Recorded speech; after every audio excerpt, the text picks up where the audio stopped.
ఆనాడు కేసీఆర్ బిడ్డగా అల్లుడిగా మీరే చేస్తున్నారని చెప్పి పడుతున్నాడు. నేను మొదటి నుంచి మొత్తుకుంటున్నా, హైదరాబాద్ నగరంలో పొట్ట చేత పట్టుకొని వచ్చిన వాళ్ళు 30 గజాలలో 40 గజాలలో 60 గజాలలో ఇండ్లు కట్టుకుంటే 40 ఏళ్ల క్రితం కట్టుకున్న 50 ఏళ్ల క్రితం కట్టుకున్నటువంటి ఇండ్లని నిర్దాక్షిణ్యంగా హైదరాబాద్ నుంచి కూల్చేస్తున్నారు. వాళ్ళు కట్టుకున్న ఆశల సౌదాన్ని కూల్చేస్తున్నారు. మరి పేదల పట్లనేమో న్యాయం ఉంది. ఇప్పుడు మనం చూస్తున్నాం, పెద్దలేమో 2,000 కోట్ల రూపాయల భూములు, 3,000 కోట్ల రూపాయల భూములు, 5,000 కోట్ల రూపాయల భూములు. మరి గిన్ని ఆరోపణలు వస్తున్నా కూడా మరి ప్రభుత్వం ఏం చేస్తున్నట్టు ప్రజలు ఆలోచించమని చెప్పి కోరుతున్నాం. మేము మొదటి నుంచి మొత్తుకుంటున్నాం, పేదలకు ఒక న్యాయం, పెద్దలకు ఒక న్యాయం. ఇవాళ కొన్ని సందర్భాల్లో కోర్టులను కూడా మేనేజ్ చేసే ప్రయత్నం చేస్తున్నారు, మేనేజ్ చేస్తున్నారు. నా దగ్గర ఎల్లమ్మ బండి అని ఉంటుంది కుక్కడపల్లిలో, 97 ఎకరాల భూమి, అది ఎకరం 70 కోట్లు 80 కోట్లు ఉంటుంది, దాదాపు 7,000 కోట్ల రూపాయల భూమి. నేను 2007 నుంచి కొట్లాడ పెట్టుకొని ఆపిన. నేను 2021 గెలిచిన తర్వాత దాన్ని గద్దల్లాగా తనకపోయిండు ఒక పెద్ద వ్యాపారి. ఇవాళ దాన్ని ఇవ్వడానికి ప్రభుత్వం సుముఖంగా ఉంది. అంటే 7,000 కోట్లు. ఒకవైపు జీతాలు ఇవ్వడానికి పైసలు లేవు, నన్ను కోసినా కూడా రూపాయి రాదు, రిటైర్మెంట్ ఉద్యోగులకు జీతాలు లేవు, గ్యాస్ సబ్సిడీ అని పైసలు లేవు, పెన్షన్లు ఇవ్వడానికి పైసలు లేవు, గ్రామ పంచాయతీలలో సఫాయిలకు జీతభత్యాలు ఇవ్వడానికి పైసలు లేవు, గ్రామ పంచాయతీలో పనిచేసినటువంటి పాత బిల్లులకు ఇవ్వడానికి పైసలు లేవు. కానీ ఇవి వీళ్ళు మాత్రం గిట్టి చేస్తున్నారు. ప్రజలు ఆలోచించాలి. వట్టిగానే మాలాంటి వాళ్ళం మాట్లాడుతున్నప్పుడు ఏం జరుగుతుంది కొంచెం ఆలోచన చేయకపోతే దీన్ని ఎవడు కాపాడితే వల్లకాడుగా మారే ప్రమాదం ఉంది. కాబట్టి ఇవాళ నేను డిమాండ్ చేస్తున్నా, పెద్దలకు అండగా ఉండి వాళ్ళ ఆస్తులో కాపలా కాయడం కాదు ప్రభుత్వం చేయాల్సిన పని. ప్రజాప్రభుత్వమే అయితే పేదల గుడిసెలు కూలగొట్టకుండా, పేదల ఇళ్ళు కూలగొట్టకుండా పేదలకు రక్షణ కల్పించాలని చెప్పి నేను డిమాండ్ చేస్తున్నా.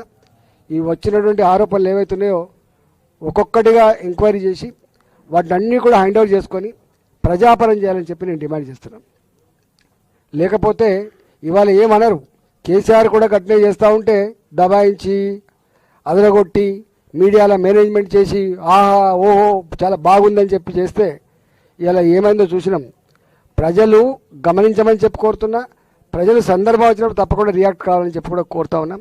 రేపు 2వ విడత 3వ విడత కూడా ఎన్నికలు జరగబోతున్నాయి. కాబట్టి నేను మళ్ళీ విజ్ఞప్తి చేస్తున్నా, డబ్బులు కాదు ముఖ్యం, దావతులు కాదు ముఖ్యం, క్యారెక్టర్లోని కమిట్మెంట్లోని మీతో ఉండి పనిచేసేటువంటి నమ్మకం ఉన్న వాళ్ళని గెలిపించాలని చెప్పి నేను వినమ్రంగా విజ్ఞప్తి చేస్తున్నా.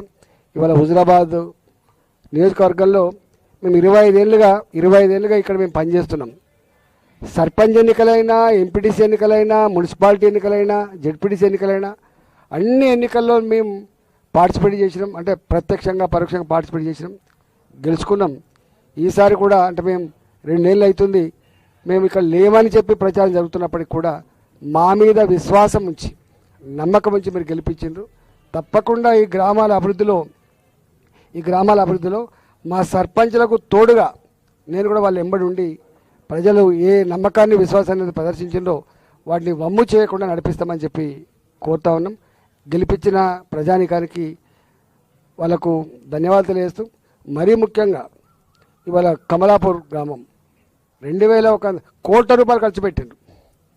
ఎవరెవరు ఖర్చు పెట్టిండ్రు, ఎక్కడి నుంచి వచ్చినాయి పైసలు ఆ లోతులోకి పోను. కానీ కమలాపూర్లో ఈటల గారిని ఈ సతీష్ పోటీ చేసినట్టో లేకపోతే ఇంకోటి పోటీ చేసినట్టు కాదు, ఇక్కడ ఓడగొట్టాలి ఈటల అందరికీ, ఇక్కడ సొంత ఊళ్ళోనే ఓడిపోయినటువంటి ఒక వార్త రాయించాలని చెప్పి చాలా ఉబలాట పడ్డరు. దాన్ని తొక్కి పడేసి ఇవాళ కమలాపూర్ గ్రామ ప్రజలు మళ్ళీ ధర్మాన్ని న్యాయాన్ని నిలిపినందుకు, ఒక గరీబ్ బిడ్డను గెలిపించినందుకు వారికి శిరస్సు వంచి నమస్కరిస్తున్నా. అదేవిధంగా గూడూరు కూడా పక్కపొంటే ఉంటుంది. ఇలా ఏదైనా డెవలప్మెంట్ కనబడుతుంటే ఆ గూడూరు దుబ్బల మీద కనబడుతుంది. పిచ్చి కుక్క లెక్క మాట్లాడి కొంతమంది అయితే ఏం చేసిండ్రు ఈటల గారు, ఎట్లా అయింది ఈటల గారు. మరి కేసీఆర్ అంతటా ఉన్నాడు ముఖ్యమంత్రి, ఎందుకో వేరే కాన్స్టిట్యూన్సీలు కాకపోయా. లోకల్గా ఉండేటువంటి నాయకుడు ఆయన యొక్క కమిట్మెంటు, ఆయన అర్హత మీద ఆధారపడి డెవలప్మెంట్ వస్తుంది తప్ప ముఖ్యమంత్రి వచ్చి అన్ని కాన్స్టిట్యూన్సీలు డెవలప్ చేసినా ఉండదు అనే జ్ఞానం కూడా లేదు. ఇవాళ ఆ దుబ్బల మీద కనబడి ఉంటే అవన్నీ ఇవాళ గూడూరు ప్రజానికం గొప్ప మెజార్టీతో గెలిపించింది, చాలా గొప్ప మెజార్టీతో గెలిపించిండ్రు. మిగతా కూడా అక్కడక్కడ మేము సరే ఒక్క ఓటుతో రెండు ఓటుతో పోయినప్పటికీ కూడా మా వాళ్ళు గొప్ప కొట్లాడినరు. ఇవాళ నువ్వా నేను అన్నట్టు మాత్రం నిలబడగలిగినరు.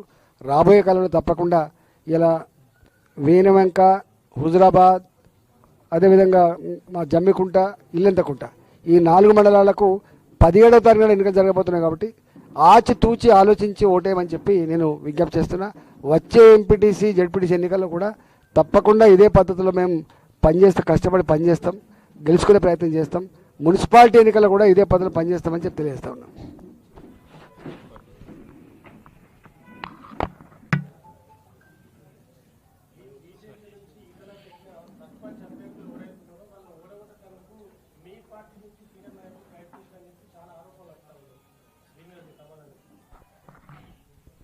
దాని మీద నేను ఏం కామెంట్ చేస్తా కానీ నేను భారతీయ జనతా పార్టీ ఎంపీని చూసిన నేను కూడా అక్కడక్కడ అంటే అవగాహన లేని పిచ్చోళ్ళు పెట్టే పోస్టులు అవి. అవగాహన కూడా ఎప్పుడు పెట్టాడు.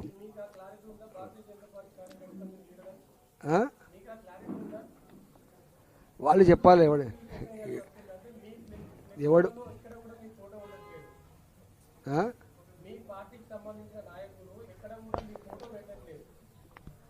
చూడాలి మరి. ఈటల రాజేందర్ గారు ఏ పార్టీలో ఉన్నాడో మరి వాళ్ళు చెప్పాలి, ప్రజలు తెలుసుకుంటారు.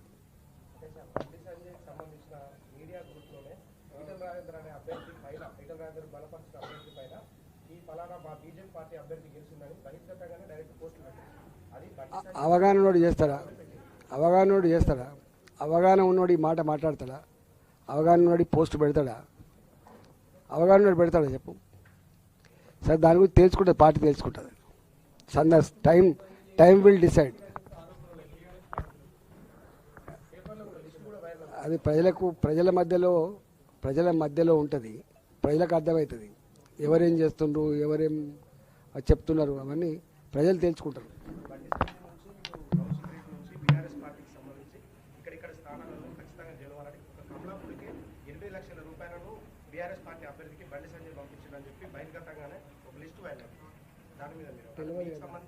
నాకు తెలియదు, మీకు తెలిస్తే మీరు రాసుకోండి, కానీ నాకేం తెలుస్తుంది, నేను ఎట్లా కామెంట్ చేయాలి?